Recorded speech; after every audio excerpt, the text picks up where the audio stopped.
तारीख नवंबर 11, 1675, दोपहर बाद।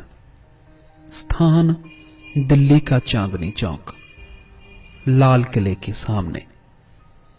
मुगलिया हुकूमत की क्रूरता देखने के लिए लोग इकट्ठे हो चुके थे। वो बिल्कुल शांत बैठे थे, प्रभु परमात्मा में लीन। लोगों का झमघट, सबकी सांसें अटकी हुई। शर्त के मुताबिक अगर गुरु तेग बहादुर जी इस्लाम कबूल कर लेते हैं तो फिर सब हिंदुओं को मुस्लिम बनना होगा, बिना किसी जोर जबरदस्ती के। गुरु जी का हौसला तोड़ने के लिए उन्हें बहुत कष्ट दिए गए। 3 महीनों से वह कष्टकारी कैद में थे। उनके सामने ही उनके सेवादारों भाई दयाला जी, भाई मतीदास और उनके ही अनुज भाई सतीदास को भी बहुत कष्ट देकर शहीद किया जा चुका था। लेकिन फिर भी गुरुजी इस्लाम अपनाने के लिए नहीं माने। औरंगजेब के लिए ये इज्जत का सवाल था। क्या वह गिनती में छोटे से धर्म से हार जाएगा? समस्त हिंदू समाज की भी सांसें अटकी हुई थी, क्या होगा? लेकिन गुरुजी अडोल बैठे रहे। किसी का धर्म खतरे में था, धर्म का अस्तित्व खतरे में था। एक धर्म का सब कुछ दांव पे लगा था, हां या ना पर सब कुछ निर्भर था।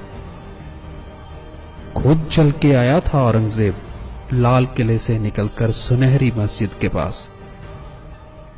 काजी के पास पहुंच उसी मस्जिद से कुरान की आयत पढ़कर यातना देने का फतवा निकलता था। वह मस्जिद आज भी है, गुरुद्वारा सीसगंज, चांदनी चौक, दिल्ली के पास। पूरे इस्लाम के लिए प्रतिष्ठा का प्रश्न था। आखिरकार जालिम जब उनको झुकाने में कामयाब नहीं हुए तो जल्लाद की तलवार चल चुकी थी और प्रकाश अपने स्रोत में लीन हो चुका था। ये भारत के इतिहास का एक ऐसा मोड़ था जिसने पूरे हिंदुस्तान का भविष्य बदल के रख दिया था। हर दिल में रोष था। कुछ समय बाद गोविंद राय जी ने जालिम को उसी के अंदाज में जवाब देने के लिए खालसा पंथ का साजन किया। समाज की बुराइयों से लड़ने के लिए, जो कि गुरु नानक देव जी ने शुरू की थी, अब गुरु गोविंद सिंह जी ने उस लड़ाई को आखिरी रूप दे दिया था।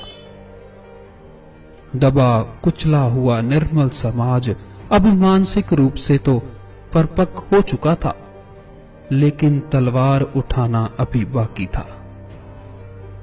खालसा की स्थापना तो गुरु नानक देव जी ने पहले चरण के रूप में 15वीं शताब्दी में ही कर दी थी, लेकिन आखिरी पड़ाव गुरु गोविंद सिंह जी ने पूरा किया, जब उन्होंने निर्बल लोगों में आत्मविश्वास जगाया और उनको खालसा बनाया और इज्जत से जीना सिखाया।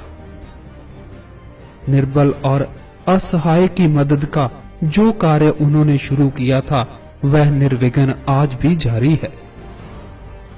गुरु तेग बहादुर जी, जिन्होंने हिंद की चादर बनकर तिलक और जनेऊ की रक्षा की, उनका एहसान भारतवर्ष को नहीं भूलना चाहिए। जरा एकांत में बैठकर सोचें, अगर गुरु तेग बहादुर जी अपना बलिदान ना देते तो हर मंदिर की जगह एक मस्जिद होती और घंटियों की जगह अजान सुनाई दे रही होती।